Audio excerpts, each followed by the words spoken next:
Hi guys, Scott Woodward with you to talk about Friday night footy, round 26, the last round of 2011, and a couple of very interesting games we have.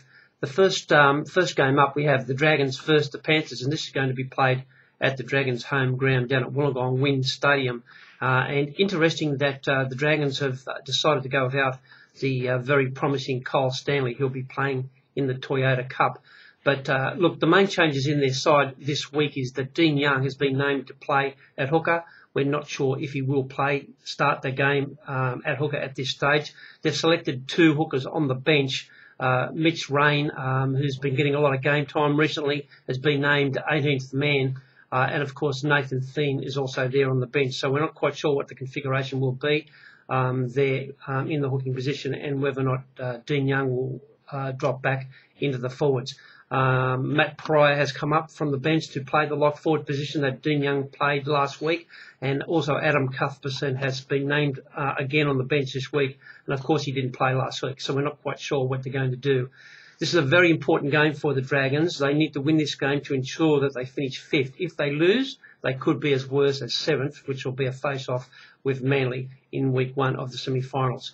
The Panthers team welcome back their best player, Luke Lewis, who'll take over as captain next year. And simply because he's there, you have to say that the Panthers have a chance of winning this game. He's such a competitive player and such a talented player. And him combined with guys like Lachlan, Coote, and Luke Walsh, anything can happen. So just because of the configuration that the Panthers have got this week, and it's their last game of the year where they'll throw the ball around, it's a very difficult game to be involved in, but certainly should be an entertaining game.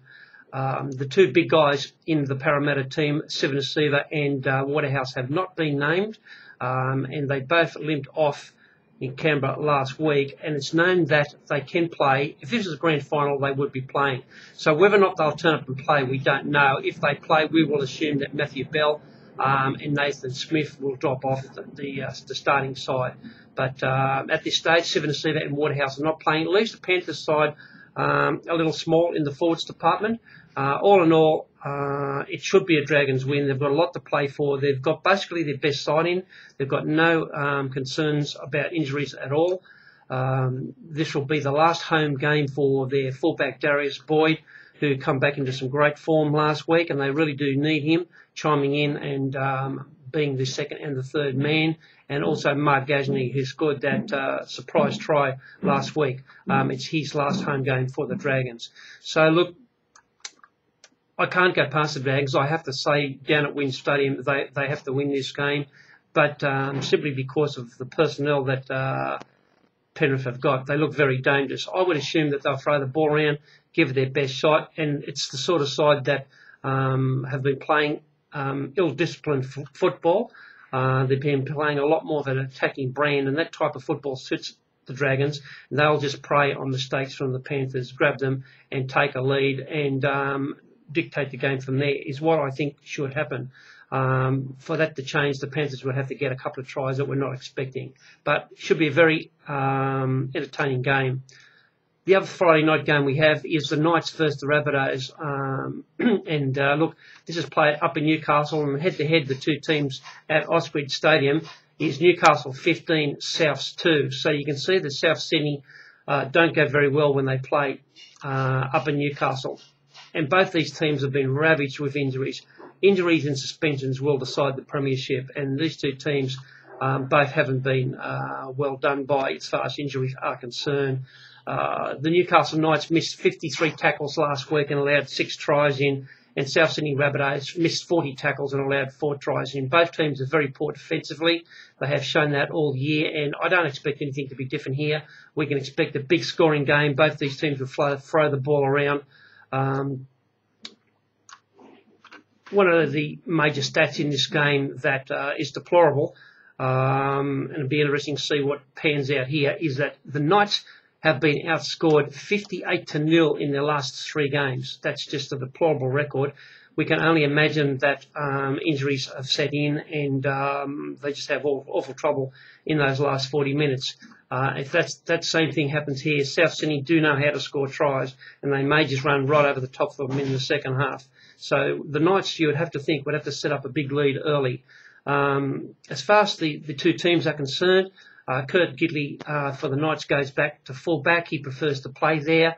Licky retains his position into the centres because Adam McDougall comes in onto the... We're assuming he'll play right centre and Licky will go to left centre, but it may be the other way around. This will be Adam McDougall's last home game for Newcastle at Osprey, and it's also Old Boys Day. And the Knights have won every Old Boys Day except for last year when they played St George, who went on and won the premiership. So they've got a lot to play for here, the Knights. And obviously, Adam McDougall is very popular in the club and they'll want to send him off on the right note. Matt Hilda, with that gash in his head, has been named. Very brave man, but it's another reason why the team, you think, would lift the fact that he's got a massive gash in his head and he wants to play. That's the sort of stuff that your teammates live for when they see that. Mark Tatufia is also on the bench. But look, it's not a bad side for the Knights. It's just some of the key players are playing with injuries. Gidley's playing with injury. Jared Mullen has got a bad injury. He's just very, very ineffective in the defence department. He's never been a great defender, but he just can't tackle it all now. And he's just simply there because of his talking ability, his organisational ability, and he can still run well, which is good. Rein, I've been very disappointed with in the last few weeks. I thought he might be something, but he's dropped off. He's not the player that I thought he was going to be. And I think he'll struggle to hold the first grade position next year when they get the new coach. The Rabbitohs welcome back Nathan Merrin to fullback, who's just been sensational there in the last 4 or 5 weeks. Dylan Farrell will go back onto the wing, Chris McQueen into the centres, and obviously they welcome back their organiser, John Sutton, who was so dearly missed last week. Chris Sandow had an opportunity to be the organiser and take control last week without John Sutton, and he failed dismally. He's just an out-and-out individualist who, a great guy to watch play, terrific runner, great kicker, great goal kicker, but he's not an organiser. And that's what you want, as far as I'm concerned, if you're going to be playing in the halves. I don't know what Parramatta are going to do next year. James Roberts has been named onto an extended bench. We're not sure if at this stage if Roy Asatasi will start. He certainly can start, given that this is a critical game for South Sydney. You think that he may be a very good chance of starting. The record at Newcastle at Osprey Stadium suggests that the Knights have a big advantage here. But as far as I'm concerned, all I could probably do in this game is to back Newcastle to win the first half, back the Rabbitohs to win the second half, and just hope. It's very, very difficult to be involved in any other way. The fact that there's a few sentimental things like last game for Mad Dog, there's a lot of things why I want to be on the Knights in this game. But it's pretty simple here. Look, the winner in this game will likely finish 8th, and the loser can get ready for Mad Monday. It's really a sudden death for both the teams, and obviously a home ground advantage is a big advantage here. I won't be getting too heavily involved with so many injuries on the board here, but I think the Knights should be just slightly favourites given the injuries, and certainly not having Greg Inglis this week sways me towards the Knights. But a game that looks very tricky to me, like a lot of the games do over the weekend, of which we'll talk about on another video.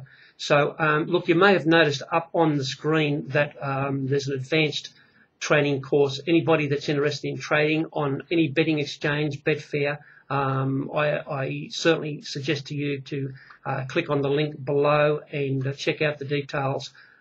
Tony the Badger Hargraves is coming from the United Kingdom to do the trading.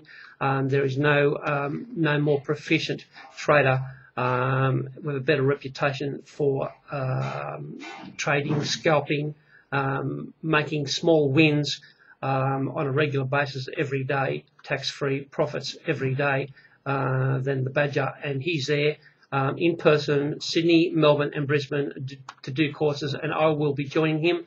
And I implore you to go down, meet him, listen to what he's got to say. I can assure you, you'll pick up something that will help you if you're interested in trading on Betfair. Talk to you soon. Hope you have a good weekend. Cheers.